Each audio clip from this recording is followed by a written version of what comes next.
സമീർ അബീസിനെ സംബന്ധിച്ചിടത്തോളം ഇൻഫ്ലുവൻസറാണ്. അഡ്വക്കേറ്റിനെ ഞാൻ ഈ ചർച്ചയിലേക്ക് വിളിക്കാൻ കാരണം പാരൻറ്റിങ് എന്ന് പറയുന്ന വളരെ പ്രധാനപ്പെട്ട ഇന്ന് ഒരുപാട് ആശങ്ക, നേരത്തെ ടീച്ചർ പറഞ്ഞതുപോലെ ഒരുപാട് ആശങ്കയും വേവലാതിയും ഒക്കെയുള്ള കാര്യമാണ് ഈ പാരൻറ്റിങ് എന്ന് പറയുന്നത്. അതുകൊണ്ട് അതുമായി ബന്ധപ്പെട്ട വീഡിയോസൊക്കെ ചെയ്യുന്ന സ്വന്തം മകനെ കൂടി ഉൾപ്പെടുത്തി ആ കാര്യങ്ങൾ പൊതുജനങ്ങളിലേക്ക് എത്തിക്കുന്ന ഒരു ദൗത്യം കൂടി സമീർ അബീസ് ഏറ്റെടുത്തിട്ടുണ്ട്. സ്വാഗതം ചർച്ചയിലേക്ക്. എന്ത് തോന്നി ഈ വാർത്തകളൊക്കെ കേട്ടപ്പോൾ? അശ്വതി പറഞ്ഞ ഈ വാർത്തകൾ കൂടാതെ ഒരു പുതിയ വാർത്ത കൂടെ വരുന്നുണ്ട്. 5 വയസ്സുള്ള കുട്ടിയെ രണ്ടാം അച്ഛനും അമ്മയും ചേർന്ന് വീണ്ടും പീഡിപ്പിച്ചുവെന്ന്. അതായത് നമ്മുടെ വീടുകളിൽ കുട്ടികൾ സുരക്ഷിതരില്ലെന്ന് മാത്രമല്ല, ഈ പണ്ടൊക്കെ നാട്ടിൻപുറത്തൊരു ചൊല്ലുണ്ട്, എന്താണ് വിശപ്പെന്ന് കുട്ടി ചോദിച്ചപ്പോൾ അമ്മ പറഞ്ഞു, അമ്മ മരിച്ചതിന്റെ പിറ്റേന്നാണ് വിശപ്പെന്ന്. അതാണ് ഇത്. അതായത് ഈ രണ്ടാം അച്ഛൻ രണ്ടാം അമ്മ എന്നൊന്നും ഒരു കൺസെപ്റ്റ്, അതൊരു വെറും കൺസെപ്റ്റ് മാത്രമാണ്. അവർക്ക് ഇമോഷണലായും അല്ലെങ്കിൽ ബ്ലഡ് റിലേഷനോ ഈ കുട്ടികളോടില്ല. അവർ അച്ഛന്റെ ഭാര്യ അല്ലെങ്കിൽ അമ്മയുടെ ഭർത്താവ് മാത്രമാണ്. ഒരു അന്യർ, ഒരു സ്ട്രേഞ്ചർ എന്ന് പറയുന്ന അതേ നിലയിലാണ്. ഇപ്പൊ ടീച്ചർ പറയുകയുണ്ടായി, കുട്ടികളോട് ഞങ്ങൾ ചോദിച്ചു മനസ്സിലാക്കും, കുട്ടികളെ കൗൺസിൽ ചെയ്യും.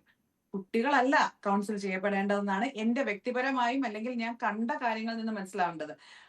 പാരന്റ്സ്, അതായത് പുതിയതായി കുഞ്ഞു മക്കളുള്ള പാരന്റ്സ്, അവർ മറ്റൊരു തലത്തിലാണ് കുട്ടികളെ അല്ലെങ്കിൽ പാരന്റിങ്ങിനെ കാണുന്നത്. ഞാൻ, എന്റെ കാര്യം, എന്റെ വ്യക്തി ജീവിതം, അതിനുശേഷം മക്കൾ, എല്ലാവരെയും അല്ല പറയുന്നത്. എങ്കിൽ പോലും ഒരു ന്യൂനപക്ഷമായിക്കോട്ടെ അല്ലെങ്കിൽ ഒരു പകുതി പേരായിക്കോട്ടെ, അങ്ങനെ ആകുന്നതോടെ മുഴുവൻ സമൂഹത്തിന് തന്നെ അത് മാറ്റം വരികയാണ്. മുഴുവൻ സമൂഹത്തിന്റെ മാറ്റത്തിന്റെ മൂല്യച്യുതിയാണ് ഇതിലെല്ലാം വരുന്നത്. ഇപ്പോൾ ഇതിനു മുമ്പൊന്നും വീടുകളിൽ കുട്ടികളെ അടിക്കാറില്ലേ, ഇതിനു മുമ്പൊന്നും കുട്ടികളെ ശിക്ഷിക്കാറില്ലേ തുടങ്ങിയ ചോദ്യങ്ങൾ നമ്മൾ ഈ ന്യൂസുകളുടെ താഴെയുള്ള കമന്റുകളിൽ കാണും. അങ്ങനത്തെ ശിക്ഷണങ്ങളല്ല ഇത്. ആ ശിക്ഷണങ്ങൾ നന്നാകാൻ വേണ്ടി മാതാപിതാക്കൾ ചെയ്തിരുന്നതാണ്. ഇതങ്ങനെയല്ല.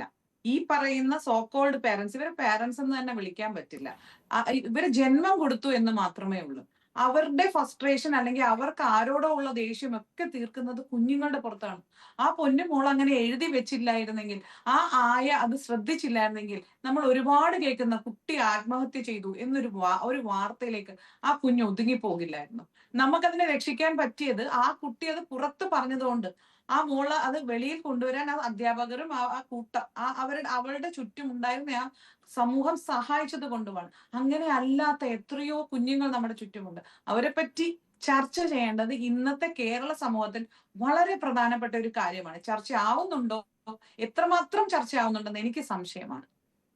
തീർച്ചയായിട്ടും അഡ്വക്കേറ്റ് സമീറ, താങ്കൾ സൂചിപ്പിച്ചതുപോലെ വളരെ പ്രധാനപ്പെട്ട ഒരു കാര്യമാണ് ഈ ചെറിയ കുട്ടികൾ, വളരെ ചെറിയ കുട്ടികൾ ആത്മഹത്യ ചെയ്യുന്നു എന്ന് പറയുമ്പോൾ നമ്മൾ നെറ്റി ചുളിക്കും, അതെങ്ങനെ സംഭവിക്കുമെന്ന്. പിന്നീട് എന്തെങ്കിലും ദുരൂഹത അതിൽ ഉണ്ടാകുമെന്നൊക്കെ ഞങ്ങൾ ന്യൂസ് റൂമിൽ ഇരുന്ന് സംസാരിക്കുമ്പോൾ പിന്നീട് അത് ആത്മഹത്യ തന്നെയാണെന്ന് വരുമ്പോൾ വീണ്ടും ഒരു ഞെട്ടൽ കൂടിയാണ്, എങ്ങനെ ഈ ചെറിയ കുട്ടി ഇതിലേക്ക് പോയി എന്നുള്ളത്. അതായത് ജീവിതം പോലും വേണ്ട എന്നൊക്കെയുള്ള തലത്തിലേക്ക് കുഞ്ഞുങ്ങൾ എത്തുന്നു എന്നുള്ളതാണ്. താങ്കൾ പറഞ്ഞ ഈ രണ്ടാം വിവാഹത്തിൽ ഉണ്ടാകുന്ന പ്രശ്നങ്ങൾ എങ്ങനെ നമുക്ക് പാരൻസിനെ അല്ലെങ്കിൽ ഇത്തരത്തിൽ കുട്ടികളെ ശ്രദ്ധിക്കാത്ത പാരൻസിനെ നമുക്ക് ബോധവൽക്കരിച്ചെടുക്കാനാകും അഡ്വക്കേറ്റ് സമീറ? നമ്മൾ കുടുംബ കോടതികൾ കാണുന്ന ഏറ്റവും വാശിയേറിയ കേസ് എന്താണെന്നറിയാമോ? കുട്ടികളുടെ കസ്റ്റഡി.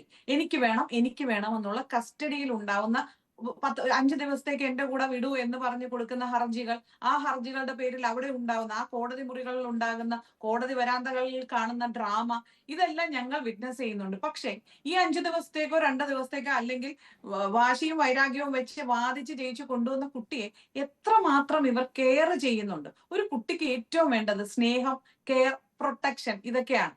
അല്ലാതെ അവനെ സ്വർണ്ണ തലാസിലിരുത്തി തൂക്കുകയൊന്നും വേണ്ട.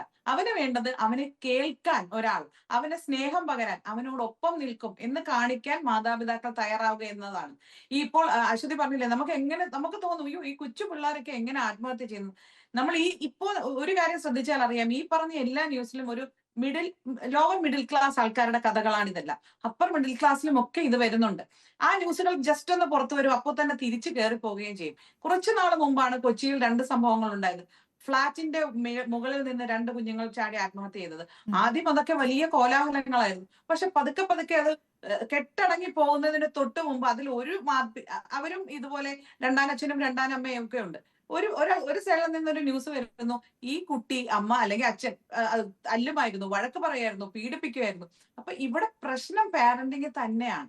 അതിനെ കറക്റ്റ് ചെയ്യാൻ നമ്മൾ എല്ലാവരും, ഈ സമൂഹം ചേർന്ന് ശ്രമിച്ചേ പറ്റൂ. തീർച്ചയായിട്ടും. ശ്രീമതി നീത നായർ, നമ്മൾ ഈ കുട്ടികളുടെ ആത്മഹത്യയെക്കുറിച്ച് പറയുമ്പോൾ നിങ്ങൾ നിരന്തരം കുഞ്ഞുങ്ങളുമായി ഇടപെടുന്ന ആളുകളാണല്ലോ. പല വീടുകളിൽ നിന്ന്, പല സാഹചര്യങ്ങളിൽ നിന്ന് വരുന്ന പല ഏജിലുള്ള കുഞ്ഞുങ്ങളാണ്. കുട്ടികളുടെ ഈ നമ്മുടെ ജനറേഷൻ ഗ്യാപ്പ് എന്നൊക്കെ പറയുന്നത്, ഈ പുതിയ ജനറേഷനെ നമുക്ക് മനസ്സിലാകുന്നില്ല പലപ്പോഴും. അവർ വല്ലാതെ നമ്മളിൽ നിന്നൊക്കെ വളരെ വ്യത്യസ്തരാണ്. അവരുടെ ചിന്തകൾ വളരെ വ്യത്യസ്തമാണ്. എന്താണ് അതിനെക്കുറിച്ച് പറയാനുള്ളത്? അതൊക്കെ കൂടുതൽ ആഴത്തിൽ മനസ്സിലാക്കാൻ, അവരിലേക്ക് കൂടുതൽ അടുക്കാനൊക്കെ അധ്യാപകർക്ക് ഈ സമയം കഴിയുന്നുണ്ടോ ഇപ്പോൾ? തീർച്ചയായിട്ടും. ഞാൻ എല്ലാ കുട്ടികളോടും ഞാൻ പഠിപ്പിക്കുന്ന, എനിക്ക് പഠനവും കൂടി പഠിപ്പിക്കലും കൂടിയുണ്ട്. 8 പീരീഡുകൾ എടുക്കുന്ന ഒരു അധ്യാപിക കൂടിയാണ് ഞാൻ. അപ്പോൾ കുട്ടികളോട് ഞാൻ പറയാറുണ്ട്, ടീനേജിലുള്ള കുട്ടികളോട്, നമ്മൾ ഇനി കോളേജിൽ പോകാനായിട്ട് സാധിക്കില്ല.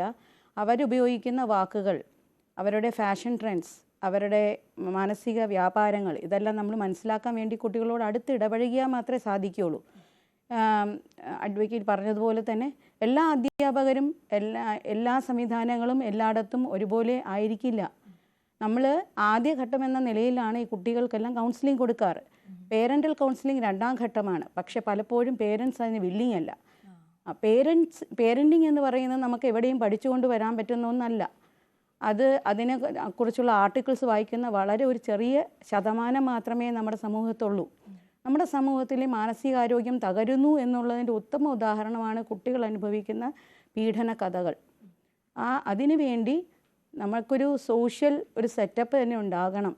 നമ്മുടെ മാനസികാരോഗ്യം വർദ്ധിപ്പിക്കാൻ വേണ്ടിയിട്ട് നമ്മൾ ഉപയോഗിക്കുന്ന ഭക്ഷണവും ശ്വസിക്കുന്ന വായുവും സോഷ്യൽ മീഡിയയും എല്ലാം ഇതിൻ്റെ കാരണങ്ങളാവാം. ഇതെല്ലാം റെക്ടിഫൈ ചെയ്യേണ്ടത് നമ്മളുടെ തന്നെ ഉത്തരവാദിത്വമാണ്, ഗവൺമെൻറ്റിൻ്റെ ഉത്തരവാദിത്വമാണ്, ഓരോരോ പൗരൻ്റെയും ഉത്തരവാദിത്വമാണ്. അങ്ങനെ മാത്രമേ രാജ്യം രക്ഷപ്പെടുകയുള്ളൂ. അപ്പോൾ ഈ ആത്മഹത്യാ പ്രവണതയിൽ നിൽക്കുന്ന കുട്ടികൾ പല കാരണങ്ങൾ കൊണ്ടാണ് അത് ചെയ്യുന്നത്. വീടുകളിൽ ഉണ്ടാകുന്ന ചുറ്റുപാടുകൾ, അവനെ കേൾക്കാൻ ആളില്ലാത്ത അവസ്ഥ, ഇതൊക്കെ അതിന് കാരണങ്ങളാണ്. പിന്നെ ചില ബ്രെയിൻ മാൽ ഫങ്ഷനിങ് എല്ലാം നമുക്ക് ഈ ഘട്ടത്തിൽ കാണാനായിട്ട് സാധിക്കും. ടീനേജിലാണ് എല്ലാ മാൽ ഫങ്ഷനിങ്സ് വിസിബിൾ ആവുന്നത്. അതിനെ നമ്മൾ അഡ്രസ്സ് ചെയ്യാതെ പോയി കഴിഞ്ഞാൽ ഭാവിയിൽ വലിയ വിപത്ത് തന്നെ ഇക്കാര്യത്തിൽ ഉണ്ടായെന്ന് വരാം. ഇത് മാഡം പറഞ്ഞതുപോലെ നമ്മുടെ സാധാരണ പൊതുവിദ്യാഭ്യാസ രംഗത്ത് ഉള്ള വിദ്യാഭ്യാസം ചെയ്യുന്ന കുട്ടികളെന്ന് പറയുന്നത് ലോവർ സ്ട്രാറ്റയിലോ മിഡിൽ സ്ട്രാറ്റയിലോ ആണ്. അപ്പർ സ്ട്രാറ്റയിലുള്ള കുട്ടികളുടെ കാര്യങ്ങൾ എവിടെയും അഡ്രസ്സ് ചെയ്യപ്പെടുന്നില്ല. അവർക്ക് ആ സ്റ്റാറ്റസ് കീപ്പ് ചെയ്യേണ്ട അത്യാവശ്യമായതുകൊണ്ട് തന്നെ ഇത് വെളിയിലേക്ക് വരുന്നില്ല. വലിയ വലിയ കൗൺസിലിംഗ് സെൻറ്റേഴ്സിൽ അവർ പോയി കൗൺസിലിംഗ് എടുക്കുന്നുണ്ട്. എന്നാൽ ഫോളോ അപ്പ് എത്രത്തോളം കൃത്യമാണെന്ന് നമ്മൾ മനസ്സിലാക്കേണ്ടതുണ്ട്. അതാണ് ശ്രീമതി നീത നായർ, നമ്മൾ ഈ അധ്യാപനത്തിൽ പല സമയത്ത് നമ്മൾ അമ്മയാകേണ്ടി വരും, ചേച്ചിയാകേണ്ടി വരും. അവരുടെ സ്വന്തം ആണ് എന്ന് വിചാരിച്ചാലേ അവരിതൊക്കെ വിട്ടു പറയുള്ളൂ. പ്രത്യേകിച്ച് ചെറിയ കുഞ്ഞുങ്ങളാകുമ്പോൾ പിന്നെയും പറയും. പക്ഷെ കുറച്ചുകൂടി ആകുമ്പോൾ, ടീനേജേഴ്സൊക്കെ ആകുമ്പോൾ അവർ മറച്ചു പിടിക്കാനൊക്കെ